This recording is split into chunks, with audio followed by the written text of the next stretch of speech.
I have a scene that replays in my life with some regularity. Some task that is occasional comes up, picking up food for our schnauzers or getting prescription filled. And I think, oh, I'll do that when I make my regular grocery run.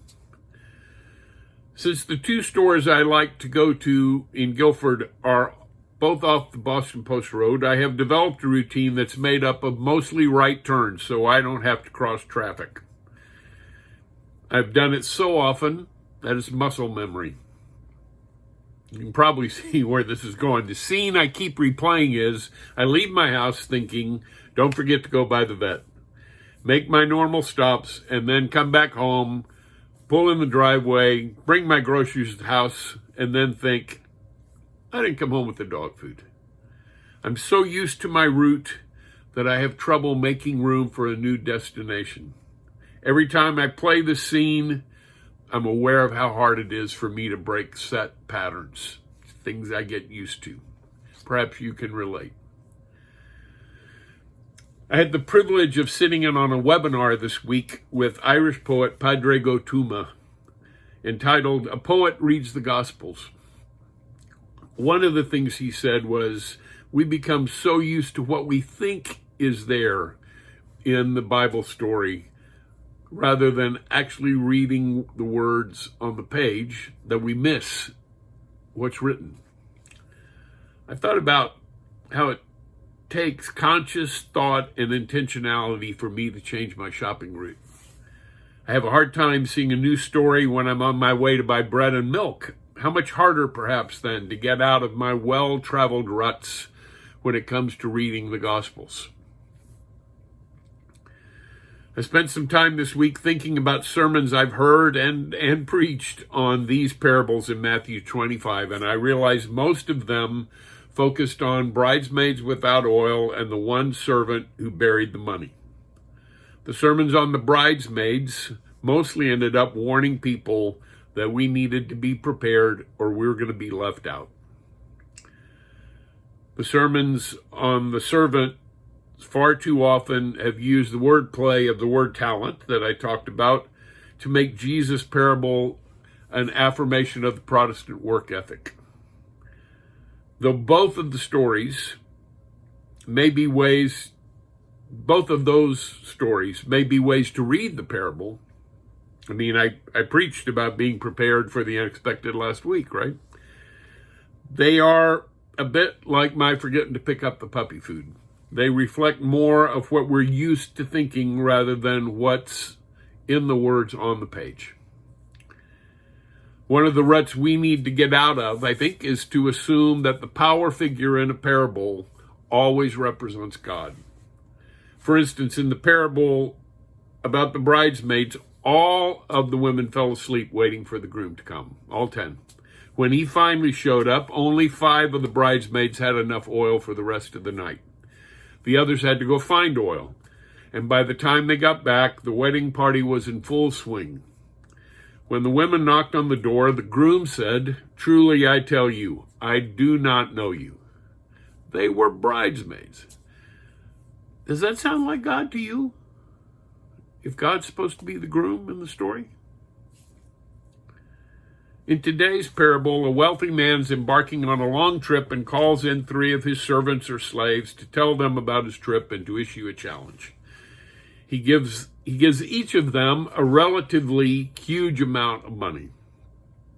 As I said, a talent is equivalent to about 15 years of wages. So the first servant was given a lifetime of riches, 75 years of salary. The second got 30 years worth, and the third got 15 years worth. All the parable says is he gave them the money and left town. We don't know how long he was gone. The first 2 servants invested what they had and doubled their fortunes. The man who got the least money was the most cautious. He knew his master was harsh and opportunistic. He didn't gamble the money or spend any of it. He just dug a hole and buried it. And when the master came back, he dug it up and returned it just as it had been given to him. and he explained to his master exactly why he had made that choice. Master, he said, I knew you were a harsh man, reaping where you did not sow and gathering where you did not scatter seed. So I was afraid, and I went and hid your talent in the ground. Here you have what is yours. And the rich man had the servant banished and tortured. Again, does that sound like God to you? So if these parables are not about God, what's the story? Both of these parables are about who wins and who gets left out. And those who get left out are those who don't follow the rules set by those with power. The two stories also build on one another. The bridesmaids just get left out. The third servant who spoke truth to power was thrown out where there was weeping and gnashing of teeth. The bridesmaids who got to go to the wedding centered on themselves. They were not willing to share their oil so everyone could go to the party. The two servants who were rewarded financially were the ones willing to play by the master's rule so they could to make as much money as possible. And they didn't help the other guy. It is true that the 5 bridesmaids who got left out didn't think ahead. And it's also true that the servant just buried the money when he could have at least opened a savings account. The master had a point. And the ones with oil didn't share. And the servants who were given money, who were also seen as having more ability and who appeared to know more about how to invest, didn't offer to help their colleague. It's also true that those who benefit from injustice don't want to hear the truth. Which brings me to another awareness I learned from Padre Gotuma. He said, as we read the Gospels, we must learn to ask, how do I find myself as the culprit in these stories rather than the one who is virtuous? What would we find in these parables if we chose to cast ourselves as the bridesmaids who wouldn't share, or the groom who wouldn't open the door, or the servants who took care of only themselves, or the master who was harsh and hungry for more money and more power? True confession time. After I wrote down that last question, my sermon sat for 2 or 3 days without an ending. I was stymied until Ginger, my wife, and I were talking yesterday. She recently was part of a search committee for the Associate Conference Ministers for the new Southern New England Conference of the United Church of Christ. One of the questions that they asked their candidates was, can you tell us about a time that you failed in ministry?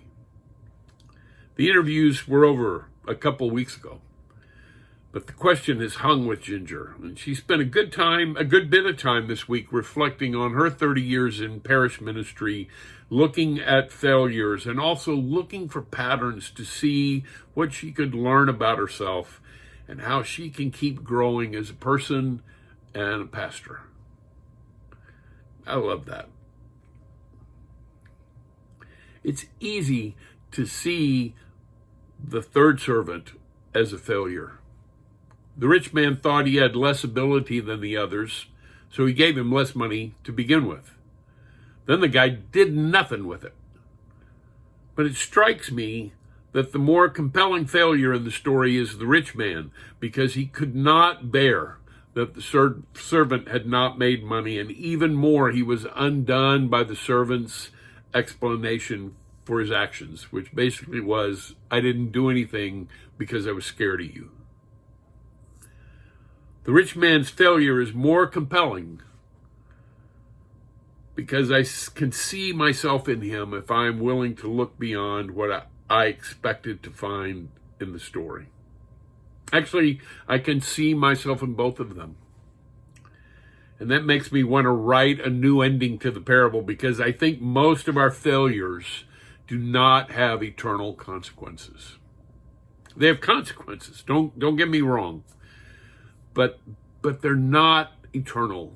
The story does not end there. I don't know where you find yourself in the story today, but I will bet that you know what it feels like to fail. I want to remind you that the story doesn't end there.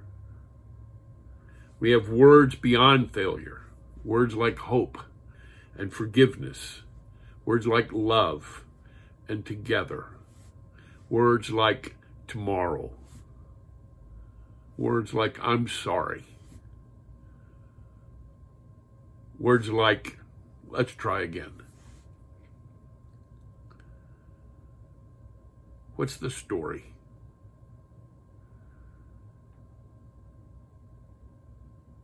Amen.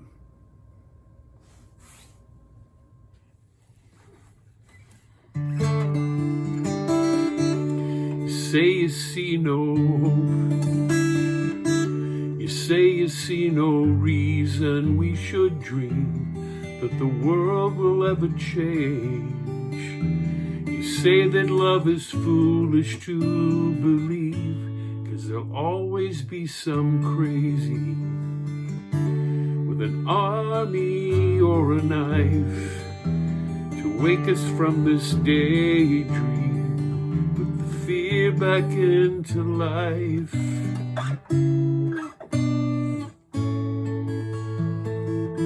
Look, if someone wrote a play just to glorify what's stronger than hate, would they not arrange the stage look as though the hero came too late?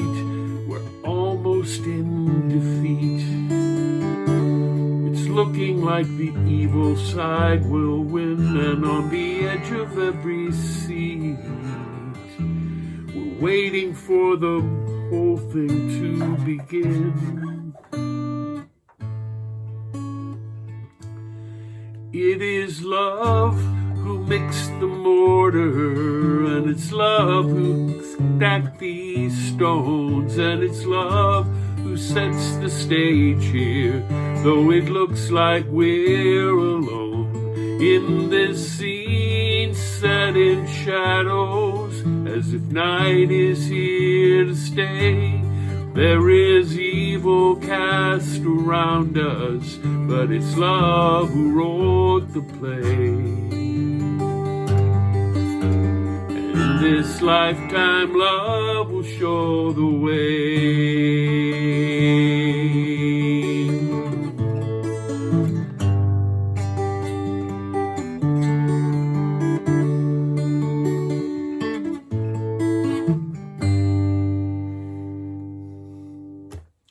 Now the stage is set. Can you feel your own heart beating in your chest? This life's not over yet. Time to get up on the stage and do our best. We fight against the fear. We fight against the reasons not to try. We're playing for the tear. Dances in the happy angel's eyes. It is love who mixed the mortar, and it's love who stacked these stones, and it's love who sets the stage here, though it looks like we're alone in these scenes set in shadows, as if night is here to stay. There is evil cast around us, but it's love who wrote the play. And in this lifetime, love will show the way.